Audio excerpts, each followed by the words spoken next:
I did some research and I looked at different schools. And then when I met with the University of Phoenix and talking to the counselor, it just made sense. I like the fact that they accommodate to a professional. So I could still build a career while getting that degree. And not only that, but probably the coolest thing is the fact that people teaching the classes are people that actually lived that life. They understand, they teach you real life stuff. So the actual general stuff was fine, but it was the best was when the teachers would go on the rants and talk about like, oh, you know what, this experience happened to me. I was at this marketing meeting, or I was at this business meeting, and this guy said it. I'm like, hey, that's interesting. And you pick up those little tidbits from those conversations. That to me was the coolest thing. The fact that people that are teaching you are people that have lived that life.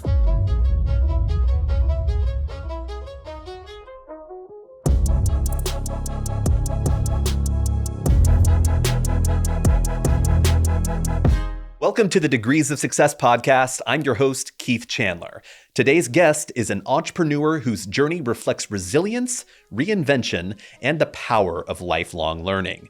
Through determination and adaptability, Fernando Torres built a successful career across multiple industries, from hospitality and corporate sales leadership to entrepreneurship. A graduate of the University of Phoenix with a degree in business management, Fernando went on to found and grow several businesses, including Pure Green Landscape and Cimex Pest Control Management, which has become one of the most respected boutique commercial pest control firms serving major clients across Arizona. Beyond business, Fernando is deeply committed to family, personal growth, and being a lifelong learner. Values that continue to guide his leadership and vision for the future. Today, we'll explore his journey, the risks he took to bet on himself, and how he defines success on his own terms. Let's get started. Fernando, welcome to the podcast. Thank you for having me. Thank you again for being here. So before we start out talking about your journey as a business owner, I know that you have a huge passion for athletics. You are into soccer. You're into working out. You like to get on the golf course as much as possible. As a fellow golf enthusiast myself, I'm kind of curious what draws you to the golf course? And is there something in particular that kind of makes it one of your safe places? It's one of those things where you can really learn a lot about a person when you're at the golf course with them. You're out there for 4.5 hours, just, mingling, having a good time, sharing a beer, laughing. It's one of those things where you get to relax, you get to be in the moment. So many times we're always just so wound up and just thinking about what's going to happen next, where we're at. When I'm golfing, I'm not thinking about anything. I'm just thinking about what's going on. So it gives me an opportunity to really decompress. And when I'm done playing golf, I feel so much better. For me, it's more of a therapy thing. And I do it once a week because I need it. It makes me feel better. It allows me to be a better father, better husband, better boss. So it's almost therapy for me, and also a time for me to reconnect with some of my friends and some of my close clients. That's wonderful. And as someone who really values taking that personal time, it's very important for our psyches. You also take daily workouts and, set aside that time that's, just for you. Whenever you're doing those personal workouts, what's going through your mind whenever you're doing that? Are you just thinking about your personal growth? Or are you listening or consuming anything like music, podcasts? Like, what are you doing in that process?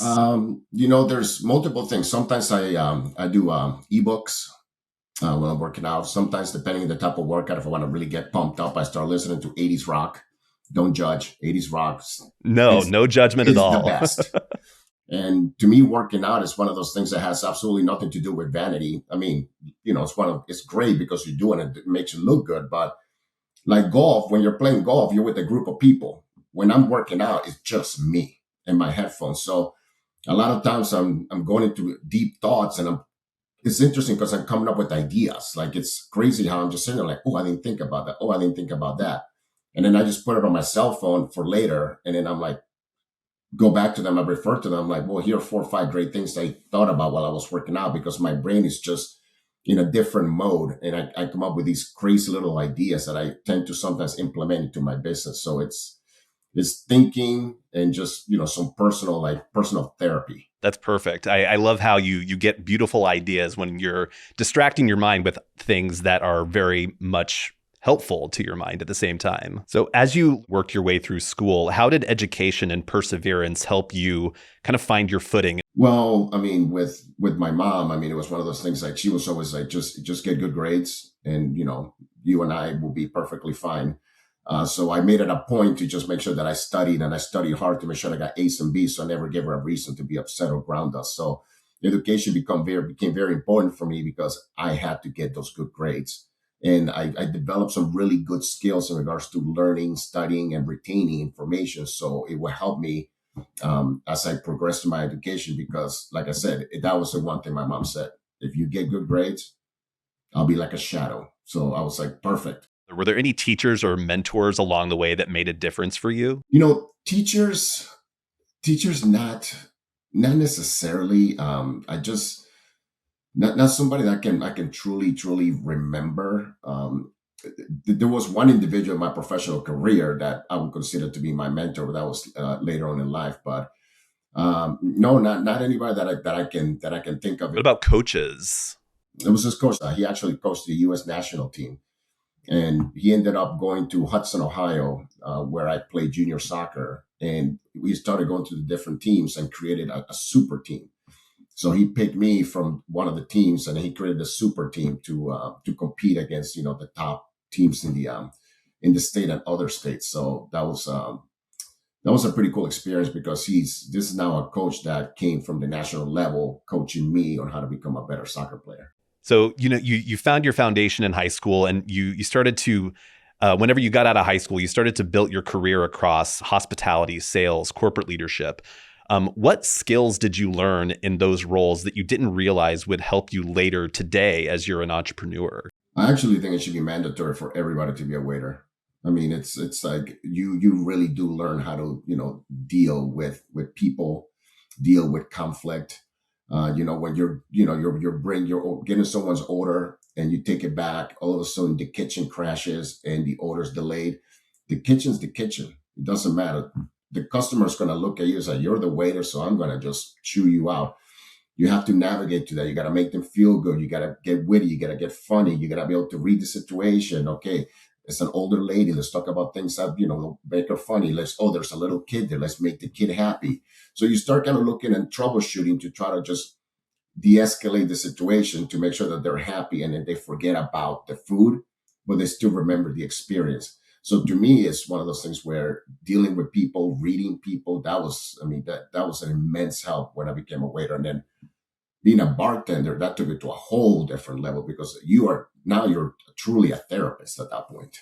Absolutely. I also agree that everyone should have to work in hospitality for a little bit. Very, very mandatory. Gives you an opportunity to really get to know people at one of their deepest levels. So what did those years teach you about people and leadership? Probably the most important thing, which has helped me through my entire life since I started being a waiter and a bartender: everybody's different, and you have to treat them differently. I feel that the biggest issue that people have is that they treat everybody the same. But we're not all the same. If I'm going to motivate Mike, I cannot use the same tactics I will Jared. They're completely different humans. So if I want to get something out of Mike, I have to adjust to him. Same thing with bartending and being a waiter. You have to be a chameleon. You have to adjust. You have to pivot. And that's where you become successful, because to get what you need out of somebody, you have to basically model them. It's like, let me model you. Let me bring you in, and then you and I are one. We got something in common. Now you open up to me. I can open up to you. Now we can have a conversation, and we can get what we need out of each other. So whenever you're in that industry, you eventually move on into the sales industry. You work your way up to a six-figure job. Was entrepreneurship in the back of your mind whenever you were in that process of getting to that sort of goal, or what sort of planted that seed for entrepreneurship while you were working your way up kind of the sales ladder to reach that level of success? It's interesting because it was my wife. Like, one day she looked at me after going through some turmoil in certain industries that I was in. She just looked at me. She's like, "You're done. You're going to start your own business." It's like, you're always talking smack, saying how you can do it better than everybody else, but you don't do anything about it. It's like, stop it. Just jump into what. I'm like, "Babe, we got 2 kids. I make a high salary. You're a stay-home mom." She looks at me. She's like, "Fernando, you're a sure thing. I've been with you long enough. You'll be successful. I'll take care of the house. You build us a business. Let's just do it." It was like, "I'm done listening to you. Just do it." And then her talking to me that way and just her being so confident, I'm like, okay, well, hey, if she believes in me, then let's do it. Just takes that one person to believe in you for you to make that next step. Yep. So was that sort of the impetus for the first business, the landscaping business? The landscaping business was the beginning. That was basically, I was given a small percentage piece because of sweat equity. So it was one of those things like, okay, you know what? You're making us a lot of money. You're very valuable. So what we're going to do is we're going to give you a piece because we don't want you to leave. So it was basically just giving me the carrot to dangle me along so they could make a bunch of money. So, and that was my first piece of entrepreneurship. But to me, it was just like, okay, I got a small percentage, but it was ultimately because they wanted to retain me so I could generate a lot of revenue for them to eventually sell the business. I was reading an interview with you, and you talked about the origin story for actually starting the pest control business. It's funny. And you were in the shower, you saw a cockroach, you killed it, and at that moment you decided this is what I'm going to do. So why pest control? Why did you decide to do that specifically, having not necessarily any knowledge of the industry? And how did you gain the confidence to finally make that decision? You know what, I'm going to do this. Well, it triggered it because when Anne, my wife, was like, well, you got to figure out what business you want to do. That's for you to decide. And I'm like, well, what am I going to do? And she's like, that's your thing. And that's when I was taking a shower and I seen the cockroach and I'm like, it just something clicked. I'm like, pest control. I'm just going to start a pest control company. And then I told her and she said, well, what do you know about pest control? I'm like, oh, who knows? I'll figure it out. I go like, I know how to sell. I know how to communicate with people. The product I can learn. So then I got all my licensing and then I got a truck. I got a backpack and I had like 3 of my friends that gave me their house to practice on. And then I basically just went. And then I learned how to do pest control by watching YouTube videos. That is how I educated myself. I would go to a house and the lady would say, I got rodents in the attic. I would watch 3 YouTube videos about how to treat rodents in the attic from 3 different people. And then I would go into the house and the lady would be like, wow, you're so knowledgeable. Of course, I just learned that about 5 minutes ago.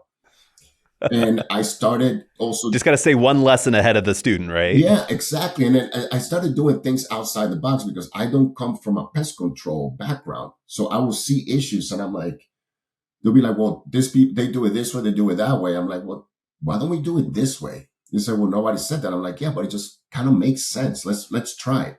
So I started solving problems that other people couldn't do because I think the fact that I was looking at things with different set of eyes was very helpful in regards to being able to think outside the box. And then they started letting people know like, hey, try this guy. He's an interesting pest control guy, not your typical guy. I like that approach. And I'm kind of curious is, pest control isn't necessarily seen as the most glamorous industry to get into. A lot of people are maybe scared of making that sort of jump into that industry because it scares them. I mean, I don't like pests. I don't like things like that. Was there a kind of a notion in the back of your mind like, okay, this is a job in an industry that people don't desire to do, and that therefore here's an opportunity for me to kind of sneak in, be myself, and kind of do it differently to kind of attract more business to yourself? You know what's interesting is like people look at pest control as like you're dealing with the scorpions, the roaches, the rodents, and whatever else. And I mean, don't get me wrong. I mean, I don't necessarily like them. They don't bug me, but still, to me is when you take someone's pain away, you call me and you're crying. You're hysterical because there's something in that house that you just can't stand and you've seen it and you feel like it's invading your space. And I come in with my cape and I basically eliminate that and I take that pain away from you. You should see the joy that brings to these people. They're hugging me. They're kissing me. They're giving me presents. They're like, oh my God, you're my hero. I mean, it's incredible how they feel when you take that pain away, because if you have a fear of a cockroach or a scorpion and you see one, I mean, it's legit. And when you take that away, when you take that pain away from them, they're like, you're the best thing since sliced bread. It's pretty cool. It's a cool feeling. That is a good feeling. Yeah. To see the result, especially right in front of you as soon as it happens. It's a motivator to keep going as well, to continue doing that job, even if there are difficult parts and challenges in the process. Mm-hmm.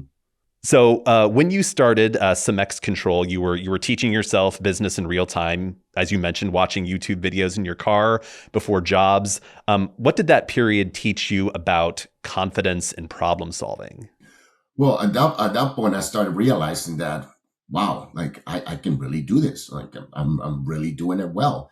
And it's funny that you say about confidence because I did. I became very cocky and very confident and very sure of myself. I will go into a house. I'm like, they will interview me with other. I'm like, you don't have a chance. You don't have a chance. You don't have a chance. And I will always get it. I just became confident. And what happened was when I would talk to the client, they would feel like, man, this guy, he's going to do it. He's going to take my pain away. He's going to be the guy to solve my issue. So you're right about the confidence. It's interesting because by me being somebody that thought outside the box and I was solving problems that the big pest control companies have been around forever couldn't do it, and little old me is doing it. It's like I'm the man. I got this. Yeah, that's a good ego boost Oh there. man, yeah. Were there any moments during the process that you thought, I don't think I can do this. Like, I don't think this isn't for me. Did you have any doubts whenever you were starting to build your business? One time, it's 110 degrees. I'm inside of an attic. I'm sitting there chasing a rat, like literally just looking for rat droppings and the rub marks on the 2x4s to see where they're traveling. And I'm sweating and I'm seeing just like all this nasty stuff in this attic. And I'm just like, really? This is what I'm doing? I'm 43 years old. Is this what I really want to do?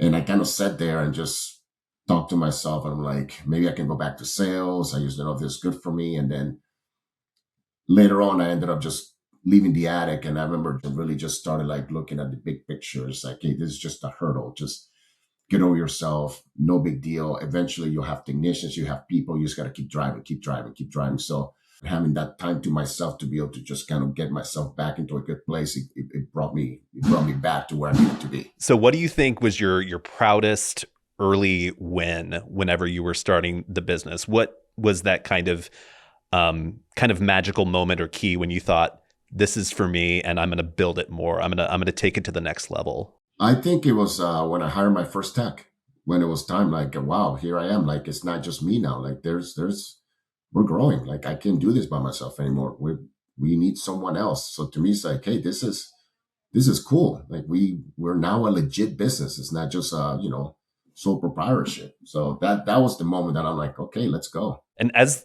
your business grew, success started to look a little bit different. You've said in some interviews that you don't want to be the biggest company, just one of the most efficient and respected. So how do you define success today compared to maybe earlier in your career? It's interesting you say that because we are a boutique pest control company. We don't work with everybody. When someone's interviewing me, I'm interviewing them. I'm like, hey, I'm not trying to be arrogant. I tell the client, I go, but I may not be a good fit for you. You may not be a good fit for me. So why get into this relationship if it doesn't work? So while you're asking me questions, let me ask you some questions to make sure there's going to be some synergy. And I think when clients hear that, they're like, hey, this is different. And we have a conversation. We talk. What's going on? What are your pain points? Why are you looking for somebody else? So I think that was one of the things that made us different was the fact that they're like, Fernando, you're just different. The way that you talk, the way that you communicate, the way you explain things, the way that you just don't just take business from everybody, because we don't. I walk away from business all the time because it just doesn't fit what we're trying to do here at Cemex Control. Sometimes it may sound like as an arrogant guy, but it's not. It's just making sure that I'm avoiding causing you pain, right? Or you causing me pain, because there's no reason for that. Because I'm also very quick to fire. If I have a client that's disrespectful to my staff and just doesn't respect what we're trying to do, I just tell them, I'm like, hey, you know what? We'll credit your account, but at this point, I just don't think this relationship is going to work. Because to me, my employees are more important than, a client that's being disrespectful. So I just think that boutique small feel, it gets people to like, hey, I got to work with those guys. Like I get phone calls like, I heard about you. It's like, I want to work with you. I got some properties that you're perfect for us. I'm like, okay, well, let's first sit down and make sure that this is going to work. That's a very mature leadership style. And I think it's very true to your integrity as a business owner as well, that, you mutually want to do business with people that you like, and you want to make sure that it's the right fit to create a long lasting relationship. And also values your employees, because I mean, as a business owner, you probably know that it costs more to obviously like hire and train and get new employees on board. So it's definitely the right pathway to take. You were looking to expand business into maybe the Tucson area, into Nevada. This was based on your interview in the Phoenix Business Journal that you did about a year ago. So since that interview took place, how has your business grown since that's happened? Well, we're in Maricopa. We're in Casa Grande now. We're going to have some opportunities for Tucson this year to make sure that we can expand there. I'm also part owner of a very large landscape company out here in Arizona. They do business in Nevada. So it's one of those things where eventually I'll just piggyback with them and be like, hey, introduce me to some of your clientele in Nevada. So I would like to expand the Cymex brand name over to Nevada. So we have that game plan in place. It was just one of those things that I needed to be fully ready mentally to be up for the expansion, because right now I can control everything. But eventually that's not the idea for me to grow. So it was a matter of like, I got Jared now, who's going to become my general manager. I got Mike, who's going to become my lead technician. So I'm putting all the pieces in place to be able to have this run. And now I can take my brain and be like, okay, let's expand on this. Let's go to Tucson now fully. Let's go to Nevada fully. But I made the steps to go to Maricopa and Casa Grande, working my way down there little by little. You've referenced your family multiple times during our interview, your wife, your two kids. So I'm curious about how family has influenced how you shape your business life. Well, that's one of the things, like, I like being around. You know, my son plays soccer at a very, very high level. He wants to get a college scholarship, potentially play professional soccer. Who knows? The sky's the limit for him. He's 17 years old. So I like to be at his games. I like to be present. I like to talk to him. I like to coach and teach him. My daughter, you know, she's going to be 14. She's a soccer player. She's got maybe different aspirations. She does more for the social element, but she's also very talented. I want to be present. I want to be at her games. I want to be able to talk to her. So I wanted to build the business to a point where I can be available. I can be home to be with them, just because I enjoy spending time with them, especially at this age, because they're a lot of fun right now. So now I have the ability to go golfing with my son, or go shopping with my daughter, or go to the movies with my wife, or go to Vegas with my wife, and I have to worry about getting a babysitter. So I've been trying to build the business to get it to a point where now let me just focus on me. I'm 51 years old. Not that I'm old, but it's like, hey, you know, I kind of want to do a few other things and just feel a little bit more freedom. And, you know, now that my kids are a little bit older, I also have that freedom as well to do it. But to me, like my family, I'm doing this. I enjoy it for myself, but I'm going to be able to leave a legacy, something behind for them that I was able to build because my wife supported me and my kids were always there believing in me. That's beautiful. As you kind of work to achieve this, what you've called freedom, is there anything kind of on your bucket list, either personally or professionally, that you want to do within, say, the next 10 years or so? You know, I went to Europe once. I went to the Czech Republic. I was there when I was in the beer business. They took us there to do a tour of a brewery over there. I experienced Europe for about 5 days. That was pretty cool. Never been back. So I would love to do a cruise with my wife, like maybe like a 2-week cruise, and just start at the top, England, work with, Spain, Portugal, go work our way down, Italy, and get a taste of each country, just a little appetizer. And then after we do that, they'll be like, okay, which one did we like the best? Now let's go back to that place and spend like 2 weeks. So that's what I want to do. That to me will be an absolute blast. Wonderful. I hope that happens for you. I'm sure it will. So I want to talk a little bit about education and lifelong learning. You earned your business management degree from University of Phoenix when you were 35 years old. You continue to learn through books, seminars. So why has lifelong learning been so important to you? You know, it's interesting. I went to University of Akron for 2 years in Ohio, and then I moved out to Arizona. I never finished. And I had all those credits just sitting there. When I got hired, they said, we require a college degree. You don't have one, but we're just going to put in here that you are going to go to school and get one. And I'm like, but I'm not. It's like, we're going to put in here that you're going to go to school and get one. So you are going to go to school and get one, correct? I'm like, yes, you're right. I'm going to go to school. I did some research and I looked at different schools. And then when I met with the University of Phoenix and talking to the counselor, it just made sense. I like the fact that they accommodate to a professional. So I could still build a career, while getting that degree. And not only that, but probably the coolest thing is the fact that people teaching the classes are people that actually lived that life. They understand, they teach you real life stuff. So the actual general stuff was fine, but it was the best was when the teachers would go on the rants and talk about like, oh, you know what, this experience happened to me. I was at this marketing meeting or I was at this business meeting and this guy said it. And I'm like, hey, that's interesting. And you pick up those little tidbits from those conversations. That to me was the coolest thing. The fact that people that are teaching you are people that have lived that life. So how did that formal education kind of change the way that you eventually started running your business? Confidence. I'm like, I don't know what it is, but once I had that piece of paper, I just felt like a badass. I don't know why, I just did. It's like it was an accomplishment. You are a badass. It was an accomplishment. I started something, I finished something while still working and raising kids. I mean, it's crazy. Makes you feel like a superhero a little bit, right? I know, it's pretty cool. Yeah. So what are you currently learning or working to improve these days, whether, on a formal level or an informal level? I'm trying to decrease my handicap in golf. No, just becoming a better golfer, and then I just becoming just being more present for my children, and just now mentoring my staff, mentoring my general manager, my lead technician, and just looking at expansion, looking at bigger picture.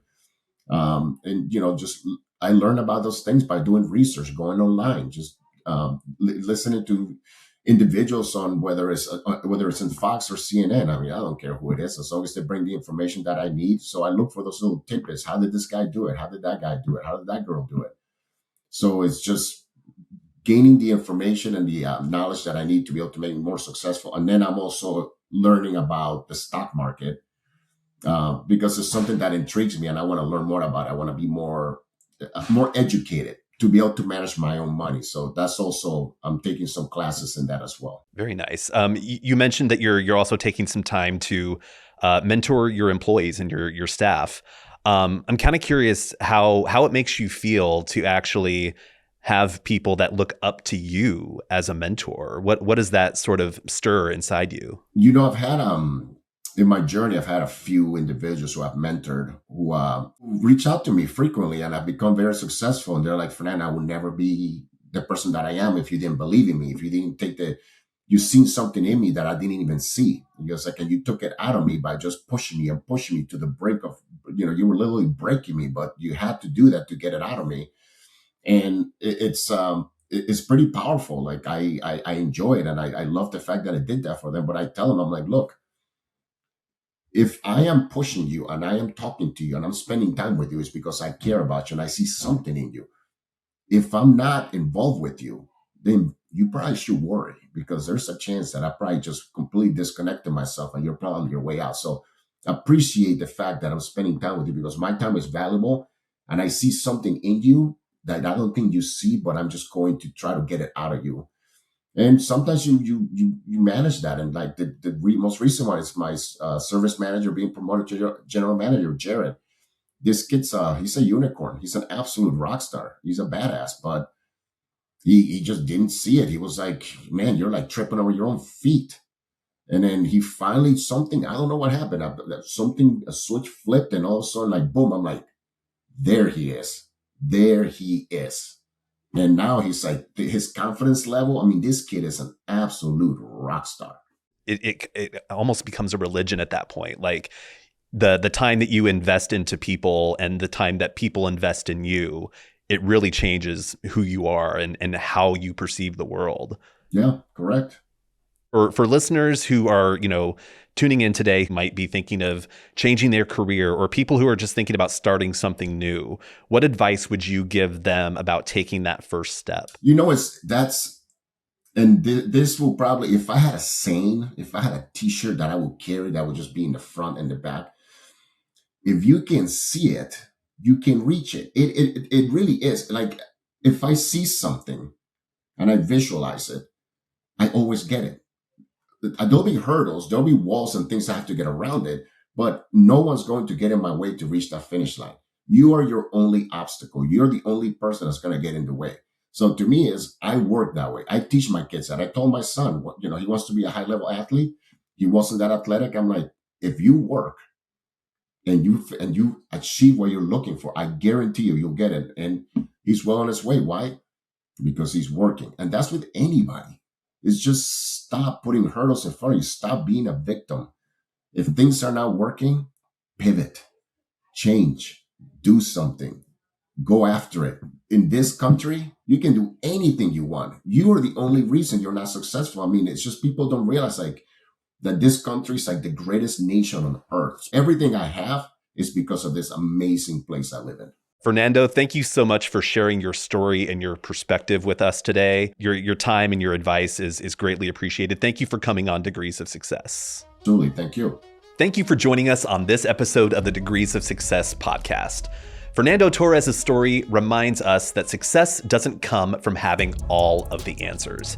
It comes from being willing to learn, adapt, and take action, even when the path isn't clear. His journey shows the power of persistence and purpose. I'm your host, Keith Chandler, and if today's conversation resonated with you, be sure to like, subscribe, and share this episode, and join us next time on the Degrees of Success podcast, where every journey matters.